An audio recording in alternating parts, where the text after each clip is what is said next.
Bonjour. Ça y est, j'ai arrangé toute ma gaming room et j'en ai profité pour installer ces énormes stickers. Non, je plaisante, je ne suis pas chez moi, je suis actuellement une nouvelle fois chez Waluigi, qui cette fois-ci a souhaité présenter toute sa gaming room. Bonjour à tous. Un grand merci pour tous vos retours sur la précédente vidéo où c'était la borne de démonstration de la Xbox 360 et franchement c'était très bien, mais vous n'avez rien vu puisque là on va passer au niveau supérieur avec l'intégralité de la gaming room de Waluigi. Et vous allez voir, il y a du très très lourd, plus de 1000 jeux, du rétro gaming à du récent. Et si de votre côté vous êtes intéressé à présenter votre gaming room, gros coin PC ou collection sur la chaîne YouTube, vous avez juste à me contacter en MP sur Twitter ou Instagram. En attendant, on laisse la parole à Waluigi qui va nous présenter toute sa gaming room. C'est toujours compliqué de savoir par où on commence. On va commencer par la NES, mes plus anciens souvenirs de jeux vidéo avec la Game Boy. Je l'avais eu à Noël comme beaucoup de petits garçons à la fin des années 80, début des années 90. C'est la mienne, c'est celle d'époque que j'ai eu la chance que mon père garde. Et quand je me suis remis à m'intéresser à tout ça, j'ai eu la bonne surprise de voir qu'il avait gardé ma NES, ma Mega Drive, ma Game Boy. J'ai complété avec des accessoires, la NES Max, le NES Advantage. J'ai pas mal de stick arcade. Le premier, je fais juste une aparté, c'était celui-là que j'avais acheté. Sur la Mega Drive et depuis après voilà, j'avais acheté sur PS1, j'avais acheté sur beaucoup de supports, j'ai beaucoup joué avec stick arcade à la maison. Le petit clin d'œil, je pense que vous l'avez vu, les manettes NES de Switch. Bon bah quand ils ont sorti ça, bah voilà, hein, il a fallu que je craque bien évidemment. Sur la partie NES, on va retrouver le Pack Turtle également, que j'ai réussi à retrouver, qui est pas dans un état extraordinaire. Mais bah voilà, le problème c'est qu'en très bon état, c'est relativement cher. Et donc pour le moment je suis là, je suis content. C'est celui que moi j'avais eu à Noël, enfin c'est pas le mien, hein, je l'ai racheté, mais voilà, c'est celui que j'avais eu à l'époque. Très content d'avoir pu le retrouver. Parce que toute cette partie rétro évidemment fait beaucoup appel à nos souvenirs. On passe sur la partie jeu, un peu en loose, un peu en boîte, hein, on connaît tous la difficulté des boîtes, notamment des prix. Il y a beaucoup de choses qui viennent de vide-grenier. Je fais beaucoup les vides-greniers. Et puis après, des caches et du bon coin. On cherche toujours un peu les bonnes affaires, même si c'est de plus en plus rare et plus compliqué. Mais on arrive toujours à en faire quelques-unes. Quelques jeux moi, qui m'ont marqué. Bon, Super Mario Bros 1. J'ai réussi à trouver il n'y a pas très longtemps en version ASD. Bon, effectivement, là, on voit les autres.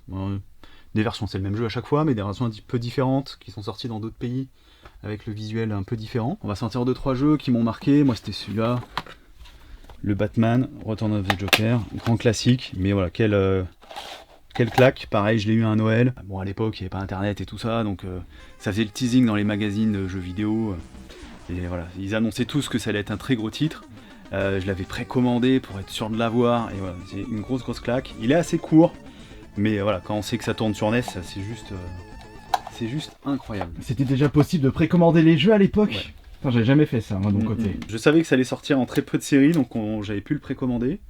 Et puis tu parles de l'époque, de choses qui se font plus maintenant. Tiens, je vais parler d'un autre jeu qui est assez marrant, qui est un jeu assez simple, mais j'ai passé beaucoup de temps sur celui-là. Qui est un jeu très simple, très simple. Le concept est simple, mais relativement difficile. Et celui-là, je l'ai connu en fait parce qu'à l'époque, on pouvait louer les jeux. Comme on louait les cassettes VHS, le magasin de jeux vidéo du coin permettait de louer des jeux. Et celui-là fait partie des jeux que j'ai loués et que j'étais très content quand j'ai recommencé la collection de retrouver. Je suis là, pour ceux qui le connaissent, Captain Planet. Pourquoi ? Parce qu'à l'époque c'est un copain qui me l'avait prêté, donc j'avais pas la notice. J'avais galéré comme pas possible parce qu'avec Select on peut changer d'arme et tout, etc. Je pense que j'ai dû jouer 2 semaines avant d'arriver au 2e niveau, ce qui est super dur. Et de me rendre compte que c'était pas qu'un shoot. C'est-à-dire qu'à partir d'un moment, Captain Planet c'est une version plateforme, c'est un jeu de plateforme. Mais j'ai passé 2 semaines à passer le premier niveau avec le shoot, c'était vraiment compliqué. Et puis on va passer au Super Nintendo, plutôt les jeux en boîte que j'ai réussi. Alors des trouvailles de vide-grenier, du bon coin, des échanges avec d'autres amis collectionneurs, le Zelda, évidemment qu'on est tous très contents d'avoir. En boîte notamment, les Donkey Kong Country, pareil, une grosse claque visuelle quand c'est sorti, j'étais très content de retrouver. Le Final Fight qui est un peu caché là-bas, on reparlera plus de tout ce qui est beat'em up quand on parlera de Mega Drive. Le Doom, petite particularité sur le Doom, ceux qui connaissent, la version US, elle a une petite spécificité. Tac. Elle est en cartouche rouge. que je trouve plutôt sympa. Spécificité US, donc c'est pour ça que je le garde. J'ai pas beaucoup d'US, je dois en avoir 2. J'ai un Dragon Slayer aussi. Et en dessous, on peut voir les versions Jap. Version Jap. Alors, petite période quand j'ai découvert eBay, un peu craquage, faire tout venir, tout et n'importe quoi du Japon. Et surtout des choses en fait intouchables en pâle. Intouchables, enfin tout est touchable, mais voilà, qui ont un certain coût. Et quand on fait venir du Japon avec les boîtes qui sont assez sympas, qui permettent d'avoir, pareil, le Final Fight 2, qui est relativement cher en pâle. Qui permet d'avoir des versions boîte à un prix qui reste quand même assez correct, même avec les frais de port. Et bien évidemment, là on voit la série Dragon Ball Z, où pareil, avec mes copains de lotissement à l'époque, on a pu passer des heures et des heures à se battre virtuellement, vu que même si c'est toujours à la mode, à l'époque ça passait à la télé, enfin c'était on arrivait à se projeter, à se croire à la place de nos héros favoris. Et après on arrive au loose, voilà, avec un Megaman X PAL, que j'avais réussi à choper dans un cache de mémoire. Du grand classique, du All-Star, du Bomberman, Secret of Evermore, Secret of Mania, non le Evermore il est pas là, non il est en boîte en haut. Le Super Metroid, les Street Fighter, il m'en manque un, il me manque le dernier de la série que j'ai toujours pas. Du vrai souvenir, des choses qui font plaisir, et toujours un copain ou deux qui vient et qui est toujours content de refaire une partie de Street Fighter. Et alors ça, là, effectivement, petite anecdote de vide-grenier, dernière exposante qui s'installe. Tous nos collègues copains chineurs de jeux vidéo étaient partis. Et elle sort un lot d'une dizaine de jeux Nintendo 64, dont le fameux Superman que j'étais très très content de rentrer pour la collection, évidemment. Les Mario Party, qu'on connaît tous sur Nintendo 64. Une de merde à rentrer, le Majora's Mask, que j'avais pas, que j'ai rentré là il y a moins d'un mois. Pourquoi ? Parce que c'est pas un jeu que j'affectionne plus que ça, donc j'attendais d'avoir la bonne occasion. Alors c'est toujours un peu compliqué maintenant, mais voilà, j'ai rentré un lot Nintendo 64 avec une dizaine de jeux pour une centaine d'euros. J'ai tout revendu, la console, les jeux, pour pouvoir garder celui-ci, à ce qu'à la fin il me coûte pas grand chose. Ça devient vraiment compliqué d'arriver à faire un peu des affaires comme ça. Et puis on arrive à la GameCube, du classique, du Sunshine, le Mario Kart Double Dash en version collector, Zelda. Tac, dans le pack qu'on verra juste après éventuellement. Le Paper Mario, la porte millénaire. Le Sunshine, je l'aime, mais sans plus, c'est pas mon Mario préféré, loin de là. Le Double Dash, j'ai vraiment passé beaucoup de temps dessus à l'époque. Et sur la 64, Mario 64, grand classique, et Ocarina of Time, qui était une vraie découverte à l'époque. Je remarque que par contre, ils sont beaucoup moins mis en avant, les collections Wii et Wii U. Pas trop dans ton cœur, du coup, ces consoles ? La Wii, si, j'ai beaucoup joué. Mais voilà, j'étais déjà adulte quand elle est sortie. La Wii U, je l'ai bien aimée. Mais effectivement, il y a moins d'effets un peu Madeleine de Proust que voilà, quand j'étais petit et que je jouais avec les copains, quoi. Te montrer un autre truc qui est sympa ici. Petit collector que j'avais su à rentrer. La version américaine, ouais, c'était uniquement une boîte pour l'édition Master Quest, alors que nous de notre côté, le Wind Waker, il était fourni avec. J'ai vu des versions françaises aussi de celui-là, soit en 2 jeux, soit en 4 jeux. Et en fait, il y a une des Wii que j'ai craqué pour pouvoir faire tourner le jeu US dessus. Sur Wii, du grand classique, ça fait partie des dernières rentrées que j'ai faites, celle-là. Super Mario Galaxy 2, mais en version boîte carton. La partie Game Boy, avec les jeux en loose en dessous. Des jeux où j'ai passé beaucoup de temps, Motocross Mania, le Street Fighter 2, beaucoup de basiques mais qu'on est toujours très content de retrouver. Et puis sur la partie du dessus, la partie en boîte, on va parler de celui-là rapidement, ma meilleure trouvaille de tous les temps en vide-grenier. Un exposant qui avait un lot de boîtes vides, donc il y avait 8 jeux Game Boy, le pack de la console Game Boy, mais tous vides, mais dans un état... voilà. On dirait de la contrefaçon tellement c'est propre, c'est de l'original. Ouais. Et celui-là, vraiment, je suis très très content de l'avoir trouvé. Dans le même lot, il y avait le Double Dragon, qu'on voit là. Donc j'ai juste racheté les jeux, mais dans ce cas-là, c'est pas forcément ce qu'il y a de plus cher. Le Dyna Blaster, le F1 Race là-bas qu'on voit, mais qui est aussi un jeu Game Boy. Pareil, qui est dans un état, c'est pas un super jeu en soi, mais voilà, qui est dans un état exceptionnel. J'étais très très content de trouver. Et je me souvenais plus qu'il existait un adaptateur pour jouer à 4 sur les Game Boy. Je me souviens surtout du câblink pour le Tetris, mais c'est tout. Et il y a quelques jeux effectivement qui pouvaient tourner. Tout un peu la collection de consoles Game Boy. Je vois que t'as les Pokémon au-dessus. Ouais, alors les Pokémon, alors je suis pas un mec ultra pressé. C'est pour ça qu'on voit que le bleu, rouge et jaune ils sont pas dans un super état. Un jour je les trouverai en bon état, mais voilà, je vais pas les payer au prix fort juste pour les avoir en bon état. La partie Game & Watch, essentiellement vide-grenier. Ça c'est une des dernières que j'ai rentrées, je l'avais déjà. Et en fait j'ai réussi à rentrer celle-ci, c'est celle où c'est écrit en français. Au lieu d'avoir Game A, Game B, on a jeu A, jeu B. La Turtle Bridge qui est sympa aussi, c'est les fameuses versions promotionnelles. Donc là en l'occurrence c'est une CGL. À l'époque certaines entreprises les offraient comme cadeau à leurs clients. en ajoutant leur logo dessus. La Lifebot qui est en boîte. Tac, qui est dans un état vraiment top. Écoute, celle-là, je l'ai achetée dans un cash. Elle était au prix de la Game & Watch en loose, alors qu'elle était en boîte, donc j'ai pas hésité longtemps. Au-dessus, quelques jeux Game Gear. Bon, celles-ci, on est beaucoup à les avoir, hein. C'est des versions blister, mais qui coûtent pas très très cher. Alors j'espère que tu vois bien le Street of Rage 1 et 2. On va commencer à rentrer dans le dur, dans ce qui me plaît vraiment. Et justement, en parlant de Street of Rage, on le revoit ici. Voilà. Et on les revoit alors, ici. Il est pas en super bon état. Ah tiens, j'avais pas vu. Le pack Mega Drive 1, Street of Rage. Bon, le sticker est un peu abîmé, mais t'es quand même super content de l'avoir rentré dans cette version-là. Et comme on peut le constater, grand fan de Street of Rage. Il m'en manque qu'un, on va dire.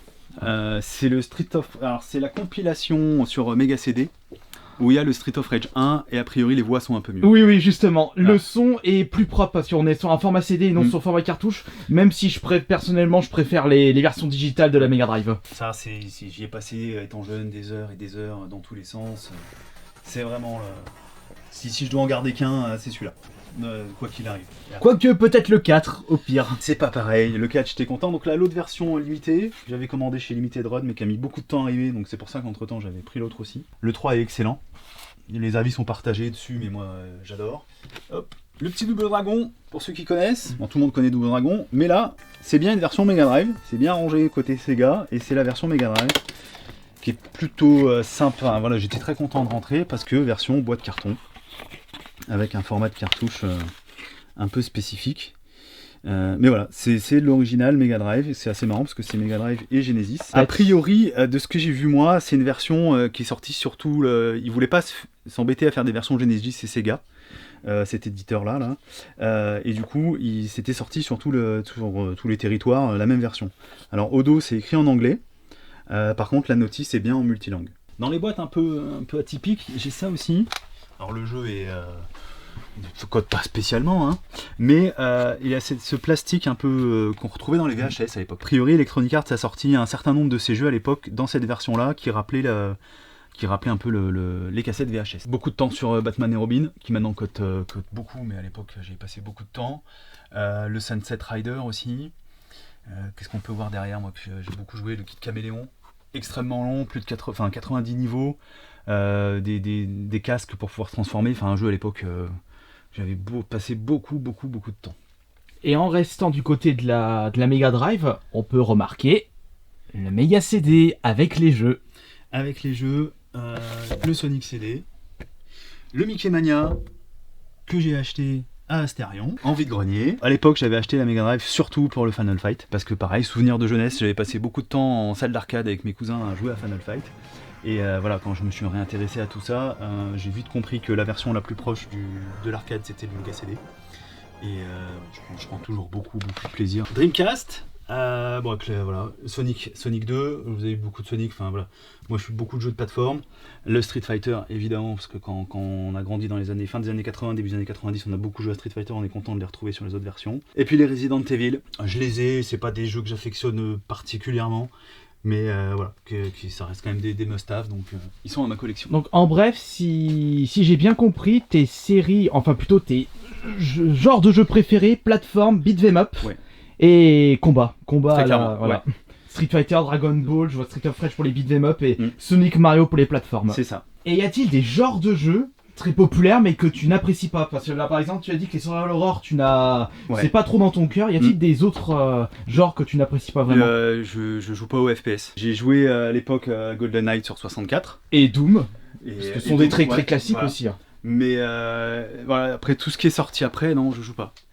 Je suis pas bon déjà, du coup ça donne moins envie de jouer quand on n'y arrive pas plus que ça. Ouais. Si on retourne sur les jeux de combat, bien entendu tu possèdes de la Neo Geo. Voilà. La console pour les jeux de combat.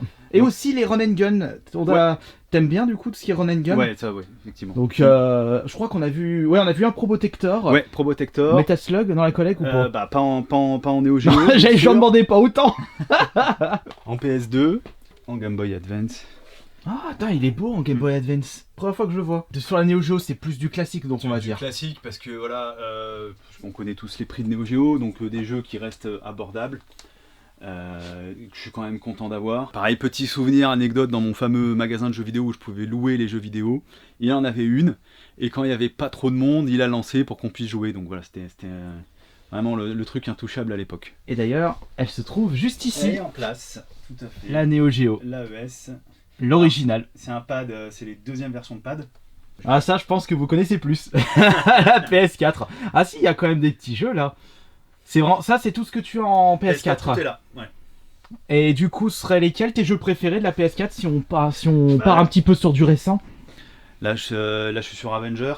J'ai beaucoup joué à Spider-Man, Mega Man 11. Et Street of Rage 4. Alors sur Switch, quand ça sort sur les deux plateformes, je privilégie la Switch. Je vois la collection PS1 Ça. là. Voilà.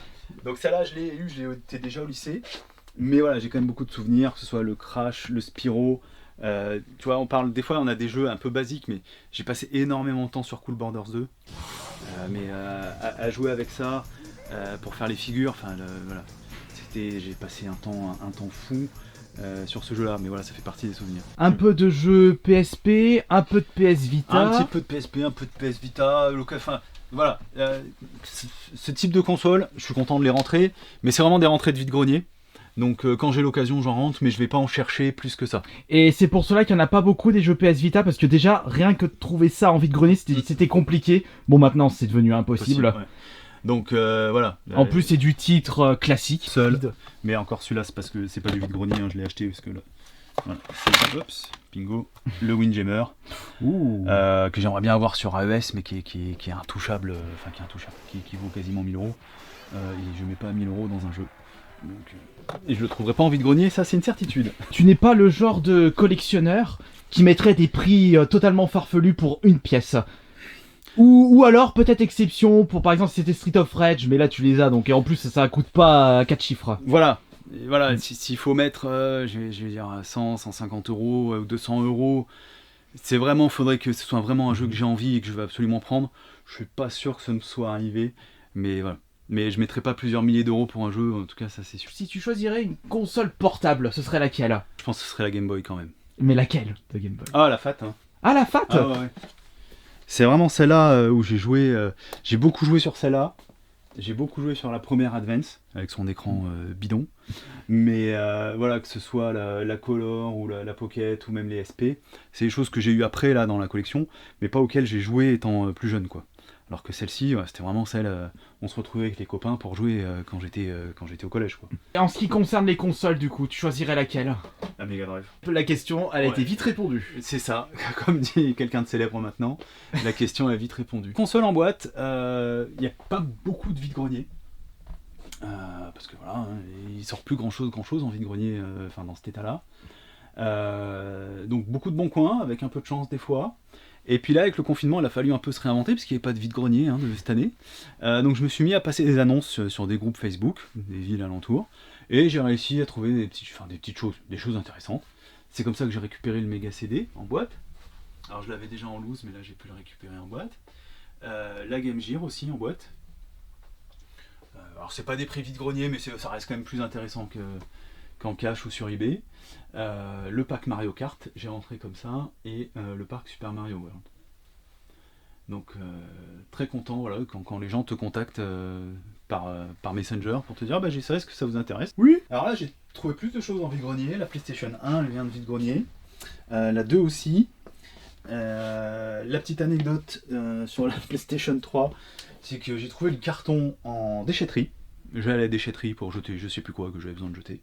Et en jetant un coup d'œil dans la benne de carton, paf, PlayStation 3. Donc j'ai gentiment demandé aux salariés de la déchetterie de me le récupérer.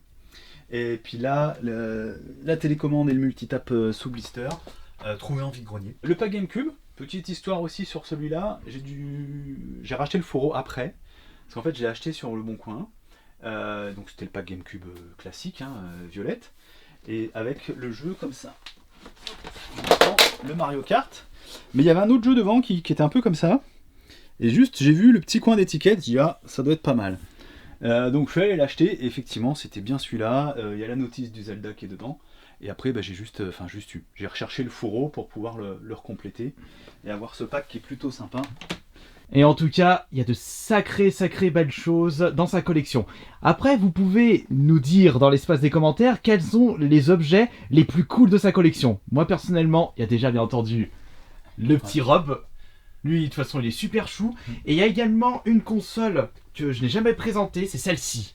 La Vectrex. Ouais. Petite anecdote vide-grenier, donc je trouve vide-grenier. J'étais pas le premier dessus, il y a plusieurs collectionneurs de jeux vidéo qui l'avaient déjà repéré. Sauf que le monsieur avait l'honnêteté de la vendre hors service. Elle marchait pas, il le précisait bien. Il en voulait quand même 50 €. Quand on sait combien ça vaut une Vectrex, c'était quand même une bonne affaire. Mais HS.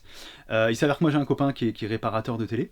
Donc je me suis dit, bah tente le coup, il devrait quand même arriver à te la réparer. Et c'est ce qui s'est passé. Après, comme vous avez pu le constater, il y a énormément de rétro. Il y a quand même du récent, faut pas se cacher, mais ils sont beaucoup moins présents que les jeux rétro, parce que justement Waluigi a découvert les jeux vidéo à l'époque de la NES, et c'est normal qu'on a plus de cœur sur les jeux et les consoles qui ont marqué notre enfance. On tient à vous remercier chaleureusement pour tous vos futurs commentaires, et à la prochaine, et surtout passez une excellente fin de l'année 2020, et on se retrouve l'année prochaine pour la prochaine vidéo. Merci Salut. à toi, à bientôt.